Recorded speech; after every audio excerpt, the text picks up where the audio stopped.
Hello trainers, Sharkunel here, with the next in my series of interviews with local PvP trainers and event organizers. Tonight's guest, Ali the Killer, who is currently number 14 in the top trainers in the Pittsburgh region, and also one of the organizers of a whole bunch of tournaments in the region. We had a very interesting conversation. Um, if you like this type of content, please take a moment to hit the like button on this video and subscribe to the channel um, to see more content like this going forward. Without any further delay, here is my discussion with Ali the Killer. I'm here this evening with Ali the Killer, uh, PvP aficionado, tournament organizer, uh, and currently number 14, I believe, as the on the top list of trainers in the Pittsburgh region for the next in my series of trainer talks. So thanks for joining me, Ali. Thanks for having me. I want to start with I find your screen name fascinating, Ali the Killer. Where did that come from? Um, well, I'm a big fan of the band Coheed and Cambria. And so I usually have Coheed and Cambria screen names for everything, but all the other ones that I usually use were taken. So this is kind of a pun on a character from one of their comic books. His name's Al the Killer, so Okay. Ali the Killer. So All right. kind of works. And to be honest, whenever I first made a Pogo account, I had no idea that anyone else would ever see my screen name. Well, it certainly catches the attention. Uh, well, let's start with your kind of Pokemon Go journey. How did you come to be interested in Pokemon Go and play Pokemon Go? Sure. Well, I started playing Pokemon on a Game Boy way back in elementary school. So I grew up with Pokemon, was always really into it. But when the game was first released, I had a Windows phone, which meant I could not download the app. So I didn't actually get started playing until almost a year after launch when I got a different phone. Oh, really?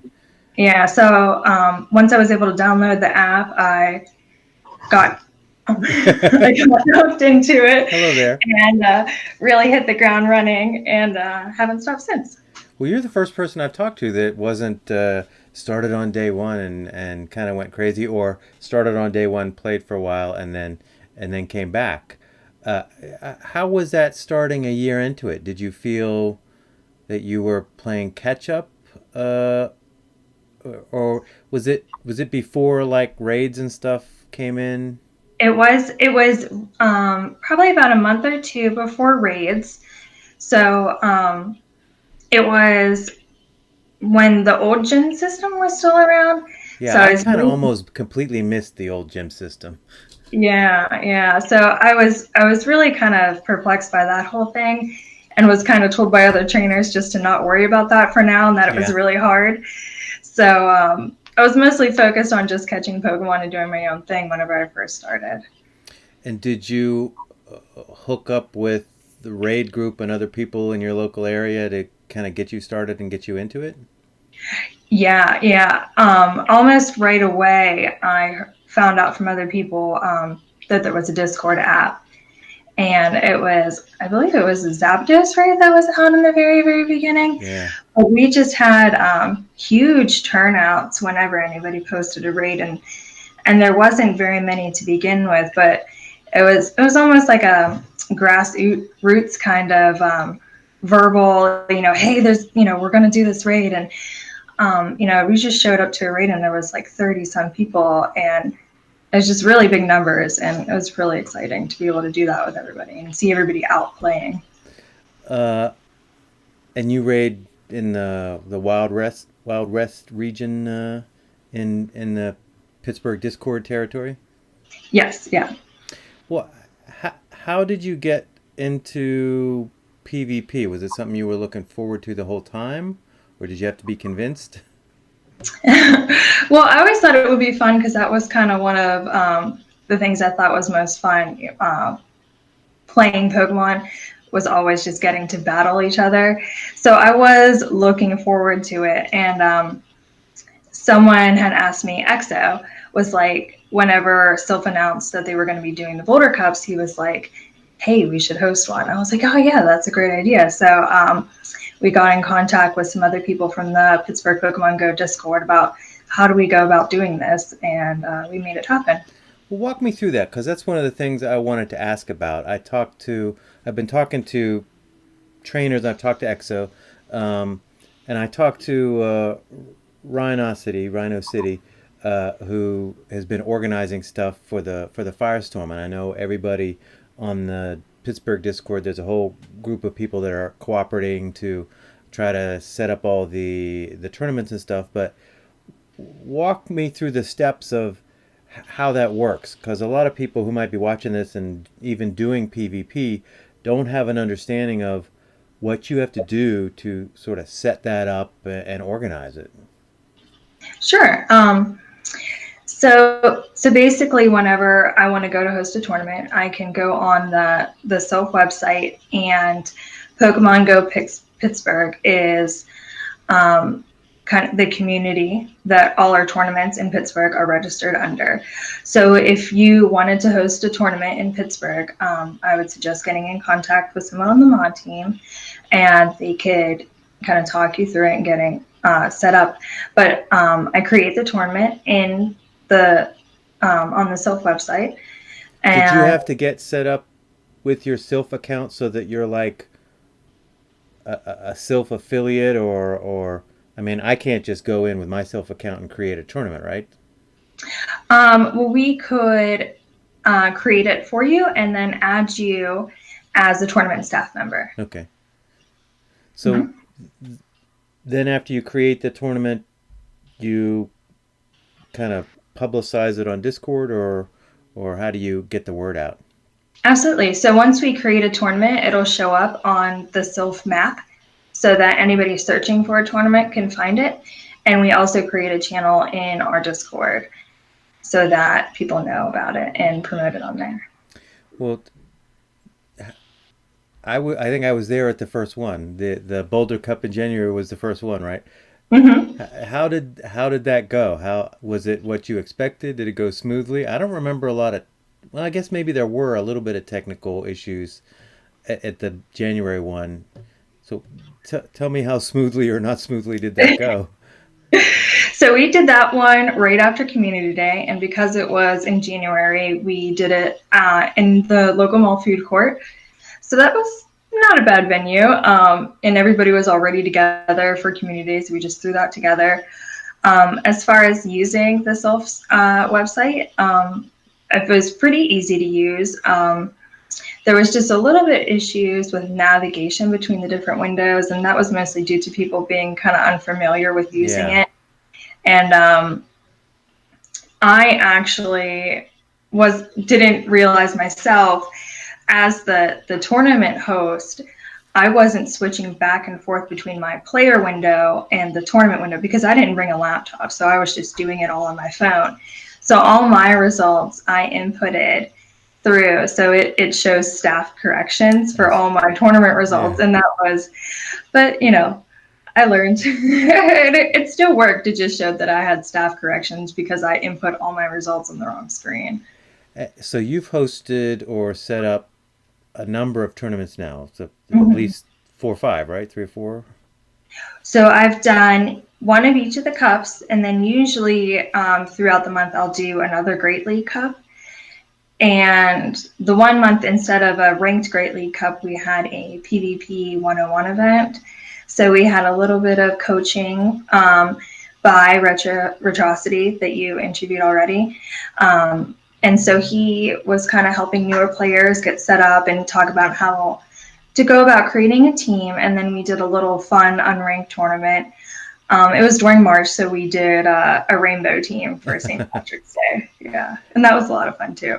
Well, have you had more turnout than you expected, or less? Or it seems to me the turnout has been growing, at least in the Wild West ones. There's always discussion on the Discord about how can we get more people out, and a couple of the areas haven't had as successful turnout as the Wild West has. I mean, we're struggling to get one going in the South Hills, starting one of those again. But what's your thought been on the turnout that you've had in the ones you've arranged? Yeah, our turnout for the West region of Pittsburgh has definitely been growing. We have been making a concerted effort to try to rope more people in. It's a lot more fun for us to play against different people. So we really want to try to get all our friends to show up, and especially for community days, we typically approach people and be like, "Hey, have you tried PvP? You should really come out to a tournament." And even the ones that we were having after community days, we could get a lot of people to stay. So if possible, I at least try to schedule a Great Lake tournament after community day, just to kind of get whoever was at community day to try it out and have fun, and they might like it. So there's a larger raid group than in the Wild West than necessarily have been coming to all the PvP tournaments. For sure, for sure. So any secret tips you have for twisting people's arms or cajoling them or persuading them to come for people who might be in the same situation who have I'm in that situation. I live near Canonsburg and I raid in Canonsburg, and I've got a dedicated group of raiders in Canonsburg, but despite my begging, I can't get any of them to cross over and get interested in PvP. So are there any secrets to your success in that area? I think it's for us, it's just kind of about we establishing a relationship, and we have a good relationship with a lot of people in our community. So no matter what I'm doing, I'm not going to be able to convince everybody, but it is just talking to people and be like, you really might like it. And it is more, PvP is more of you're playing a game with your friends instead of raiding and other aspects of Pokemon Go. You're really just playing alongside of them. Yeah. I feel like.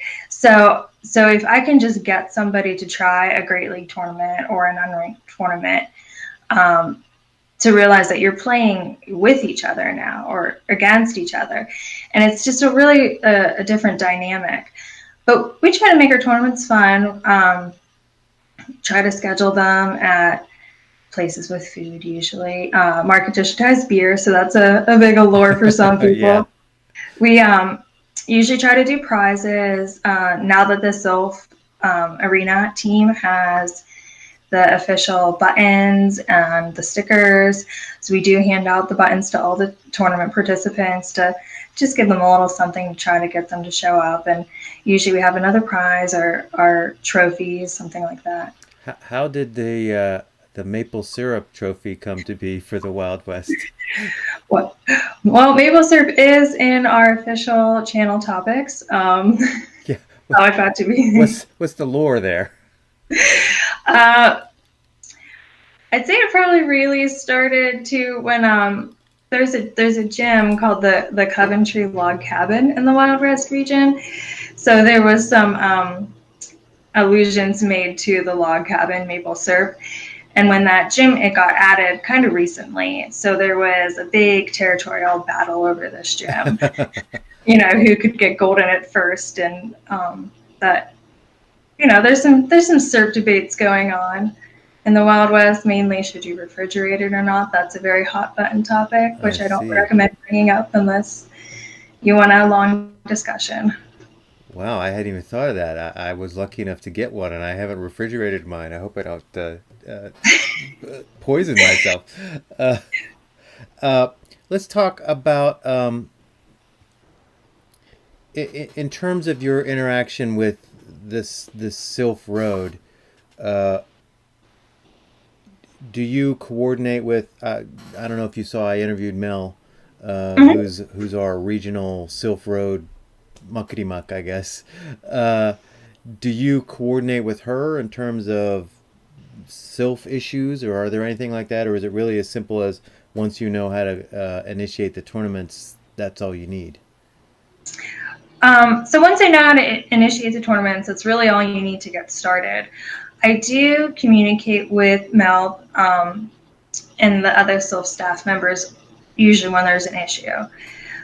You can ask them for clarification on things, and they're all also helpful to, they typically relay the information from the executives down the chain. So they're a really valuable resource. Have you had any disputes during gameplay at tournaments that you've been administering? Like as the setter upper of the tournament, as I understand the rules, if there's some dispute, you kind of have to be the judge, right? Right. So tell me about your experience with that. Have you had any calls where you've had to say, nope, yep, we're going to redo that one, or nope, the result stands? For the most part, because we're all friends, and everybody that I've met has been really cool. Like all the new people that show up. So the issues that we've had have been few and far between. I'd say, There was a one lagged one at the first Boulder Cup, wasn't there, where somebody lagged out and yeah, most people will just mutually agree yeah. to replay the match. Um, and so, what more so than settling disputes, I would say that I've had to maybe make rule clarifications and kind of remind people of the rules, but never really had to settle a dispute like that. Oh, that's good. The group of people who've been showing up at the Wild West tournaments, it's nice because a lot of them seem to know each other, and it's nice. I've been to three or four of them now, so I've gotten to know people, so I don't feel like a stranger anymore. It was a, it was sort of a strange feeling for me walking in to that Boulder Cup Oh, uh, right. when nobody knew me, and I was just this dude walking in, and you all seemed to know each other. But it was nice, and I'm glad that was the first tournament I went to. Um, Talk a little bit now about how you personally approach PvP yourself as a competitor. You're in the top 20 in the Pittsburgh region. How do you go about getting ready to compete in the tournaments? Sure. What I first do is I'll read about like an overview of the meta. I really like the Game Press guides. Maybe watch a couple of YouTube videos. I like Xionyx videos. Yeah, me too. Try to read a couple Reddit posts. Maybe sometimes I find good ones on there about the meta overviews, and I consult PvPoke to kind of get an idea of who the top Pokemon are. And then I really just have to look and see what I have. It kind of comes down to that. So I'll see what I have and play around with that for a while and see if I like the certain Pokemon. Um, my Stardust is chronically low all the time. I never had a very large store of it before PvP came out, and I certainly don't now. I always really like to power up whatever raid boss counters Mm-hmm. were important at the time, so I never had a big pile of Stardust to work with. So sometimes I'll end up preparing a Pokemon and I'll use it for a while and just really not like the way it feels to me.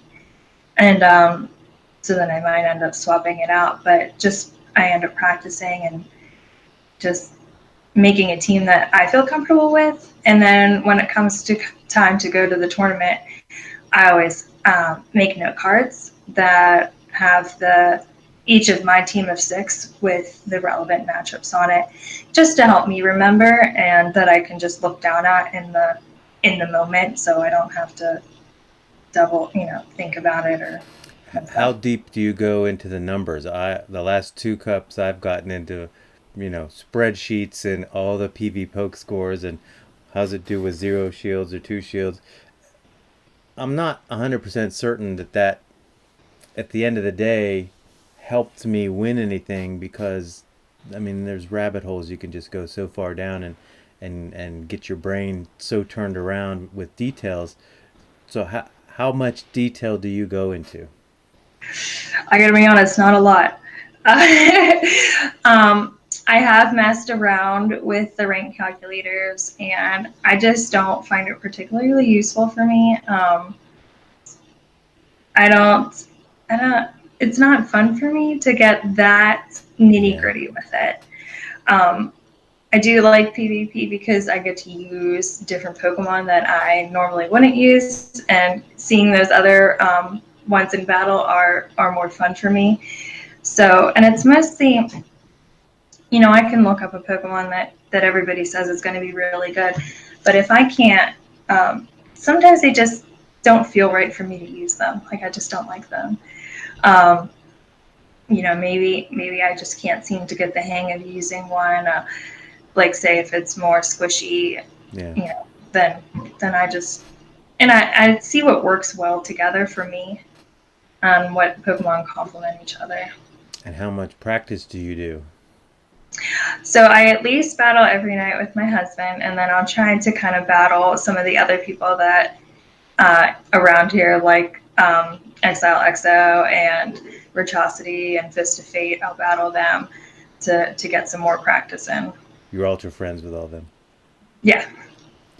Um, well, I like to keep these relatively short, but I would ask you the same thing I've asked, I think everyone else that I've interviewed, which is you particularly seem to have had some success in getting out non-PvP people or people who haven't done PvP, getting them out to the tournament. So, assuming it was somebody who wasn't somebody you knew in the Wild West region, uh, and you were just talking to somebody who was a Pokemon Go player, uh, what would you say to them to convince them or persuade them that they might like PvP? Sure. So I would say that for me, PvP is kind of the end game now. Um, it's the for me it's the most fun, and it is like a whole nother level. It's more of a game that you can interact with people instead of just raiding alongside somebody. So I would say that I've met so many new trainers that show up, and everybody's just been so warm and fun, and I really like hanging out with these people. So if you want to make new friends and if you want to just kind of see a different side to the game, a lot of people think PvP is just furiously tapping on your screen. And if you're not tapping, yeah, you're not going to win. But it is more of a logic Yeah, game. yeah, I agree. I It think is. it's more similar to something like Magic the Gathering than people might understand.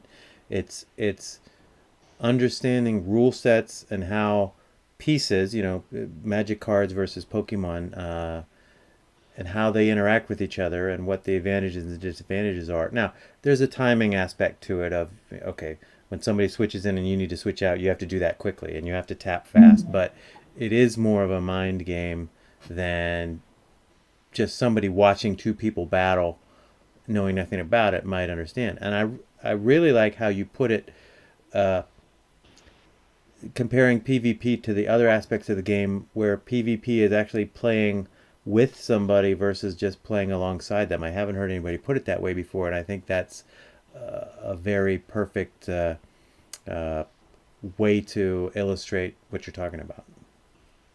Yeah, for sure. It's if you like playing any kind of games with people, like it's kind of just like a board game night with your friends when you show up to a tournament. Yeah. You're playing with each other, everybody's having fun. Even if you're winning or losing, regardless, you're having fun. Sometimes it's more fun when you lose because you can whine and complain about it more loudly. That's true. That's true. Have you ever played any other competitive games? Like, have you ever done Magic the Gathering tournaments or any other competitive video games or anything like that? I have not. I've dabbled in video games, but nothing competitive, nothing even remotely like this. No card games, nothing. Well, will you be coming to the big regional tournament later this month? For sure. I'm definitely going to be staffing it, so I will be there. Well, the second round of invites. I mean, did you get an invite for the tournament? I did not get an invite. I think my global rank is something around 12,000. So I didn't get a first round invite, and I have no idea how far down they're going to go on the community leaderboards. Yeah. Sorry, she's rotten. That's okay. I would think there's going to be a few additional people that get pulled in the second round. I don't know how far it will go down, but I think it'll be a fun event anyway, and I look forward to seeing you there. Uh, Thank you for joining me tonight. This was a great conversation. Yeah, Uh, thank you for having me. I might be. It's been suggested to me that the next phase of what I should be doing with the YouTube channel is to do some actual roundtable discussions. In case people can't tell from the way I'm reformatting the video when I put it on the YouTube channel, but I'm using Google Hangouts, and you can add multiple people to that. So I may be trying to set up some roundtable discussions about certain topics, and you're going to be on my list of people that I try to drag into that. Oh, that would definitely be interesting. Yeah, that'd be great. Uh, Good. Well, thank you very much for joining me tonight, and I look forward to seeing you at the next event. Yeah, nice talking to you. All right. Okay, I would like to thank Ali the Killer for joining me for that really interesting conversation. And once again, if you like this type of content, please like and subscribe. And thank you for watching.